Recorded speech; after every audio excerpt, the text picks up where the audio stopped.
छत्तीसगढ़ प्रदेश Congress committee के निर्देश पर आज छत्तीसगढ़ के सभी जिला मुख्यालयों में कांग्रेस पार्टी द्वारा जिला अध्यक्षों को पत्रकार वार्ता लेने का निर्देश दिया गया था। उसी तारतम्य में आज नवगठित जिला मोहला मानपुर अंबागढ़ चौकी के अंबागढ़ चौकी शहर में विकासखंड तहसील मुख्यालय में पत्रकार वार्ता का आयोजन किया गया है। इस पत्रकार वार्ता में उपस्थित मीडिया के सभी साथियों को, प्रिंट मीडिया, इलेक्ट्रॉनिक मीडिया के साथियों का जिला कांग्रेस परिवार की ओर से आपका अभिनंदन और स्वागत करता हूं। छत्तीसगढ़ प्रदेश कांग्रेस कमेटी के निर्देशानुसार आज 16 फरवरी को कांग्रेस पार्टी को किसानों द्वारा जो भारत बंद का आह्वान किया गया है, उस आंदोलन को कांग्रेस पार्टी द्वारा समर्थन किया जाना था। हमने भी यहाँ पर इस आंदोलन को समर्थन किया है, पर चूँकि यहाँ पर नए जिले में किसानों का विशुद्ध कोई संगठन क्रियाशील नहीं है, सक्रिय नहीं है, इसीलिए उनके द्वारा यहाँ पर बंद का आंदोलन का आह्वान नहीं किए गए हैं। फिर भी हम लोगों ने जो जिला स्तर पर जो संगठन है किसानों का, किसान संघ, जिला किसान संघ, उनको नैतिक समर्थन किया। आज इस पत्रकार वार्ता में ये कहना चाहूँगा कि हम सब और आप सभी, भारतवर्ष एक लोकतांत्रिक गणराज्य है और आज़ादी के पश्चात यहाँ पर भारतवर्ष में जो भी जन्म लिया है, उसको जन्म के साथ ही कॉन्स्टिट्यूशनल अधिकार, संवैधानिक अधिकार, स्वतंत्रतापूर्वक जीवन जीने की, रहने की, खाने पीने की और अपने जीवन से जुड़े हर गतिविधियों के संचालन करने की उनको संवैधानिक अधिकार है। पर आप देखिए, जब से भारतवर्ष में, हमारे देश में वर्ष 2014 से भारतीय जनता पार्टी की सरकार आई है, प्रधानमंत्री माननीय श्री नरेंद्र मोदी जी की सरकार आई है, तब से लोगों के संवैधानिक अधिकारों का हनन किया जा रहा है।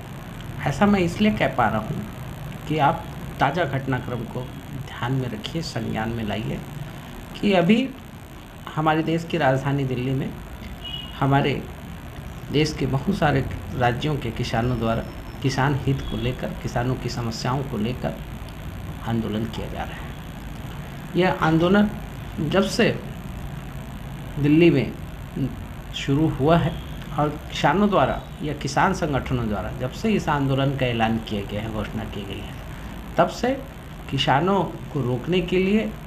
दिल्ली में वे प्रवेश न कर पाए, ऐसी व्यवस्था भारतीय जनता पार्टी की सरकार, विशेषकर हरियाणा की सरकार द्वारा की जा रही है। कोई भी व्यक्ति संवैधानिक अधिकारों के जो उसे संविधान के द्वारा प्रदत्त है, उसके अनुसार वे अपने हित के लिए, अपने अधिकार के लिए और अपने ऊपर हो रहे अन्याय और अत्याचार के लिए संघर्ष कर सकता है, अपनी आवाज़ पहुंचा सकता है। यदि किसी भी संगठन, संस्था, समूह, समिति या व्यक्ति को ये लगता है कि उसके साथ गलत हो रहा है, तो किसके पास जाएगा? वो राज्य सरकार के पास जाएगा, वहाँ के माननीय मुख्यमंत्री तक पहुँचेगा। और यदि उसको लगता है कि राष्ट्रीय स्तर पर उसके साथ कोई गलत हो रहा है और उसके अधिकारों का हनन हो रहा है, वो केंद्र सरकार के पास जाएगा। तो हमारे देश के किसान ये समझते हैं कि किसानों की जो मांगे हैं, जो समस्याएं हैं, उसका निराकरण केंद्र की सरकार कर सकती है। इसलिए वे केंद्र में जाकर, देश की राजधानी में जाकर अपना जो बात है वो रखना चाह रहे हैं,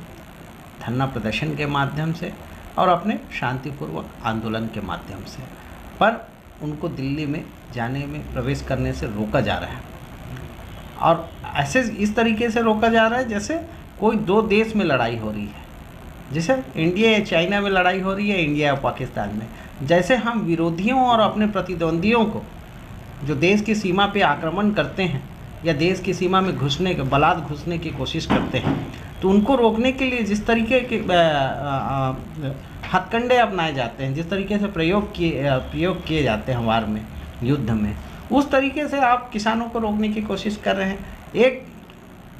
जो सड़क है जो दिल्ली का प्रवेश करने की जो बॉर्डर की जो सड़कें हैं, उस सड़कों में हरियाणा की सरकार द्वारा, हरियाणा में भारतीय जनता पार्टी की सरकार है, हरियाणा की सरकार द्वारा किसानों के आंदोलन को रोकने के लिए या किसानों को दिल्ली पहुंचने से रोकने के लिए सड़क को 15 फीट चौड़ी और 10 फीट गहरी, 15 फीट चौड़ी और 10 फीट गहरी गड्ढा खोद के उसमें पानी डाल के उसको रोका जा रहा है। अब बॉर्डर में जो बॉर्डर का जो दिल्ली का जो प्रवेश द्वार है, वो यह दिल्ली बॉर्डर है, तो वहाँ पर जो सीमेंट की वो क्या सड़क पे कील डाल के, बड़े बड़े लोहे के कील डाल के गाड़ियों को प्रवेश करने के लिए रोका जा रहा है, ताकि किसान पैदल भी मत घुस सके दिल्ली में और वाहनों के माध्यम से भी न घुस सके। तो मेरा ये कहना है कि हिंदुस्तान में चाहे वो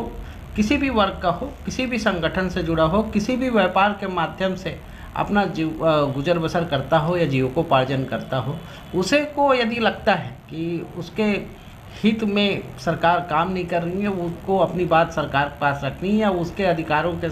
का हनन हो रहा है, या उसके साथ अन्याय या अत्याचार हो रहा है, तो उसको अपनी संवैधानिक अधिकारों के तहत अपनी बात रखने का भी अधिकार है, अभिव्यक्ति की भी आज़ादी है और आंदोलन करने का भी अधिकार है। तो एक लोकतांत्रिक गणराज्य में, एक लोकतांत्रिक राष्ट्र में, जहाँ पे माननीय मोदी जी अभी केंद्र सरकार के प्रमुख हैं, माननीय प्रधानमंत्री जी हैं, वे देश के निर्वाचित जनप्रतिनिधि हैं और निर्वाचित हम सबके नेता भी हैं, उन्हें एक पूरे भारतवर्ष के जो 1 अरब 40 करोड़ आबादी है उसके हित में सोचना चाहिए। मोदी जी केवल अपनी पार्टी और अपने लोगों के हित में सोच रहे हैं, ये गलत मुझे लगता है। इस देश के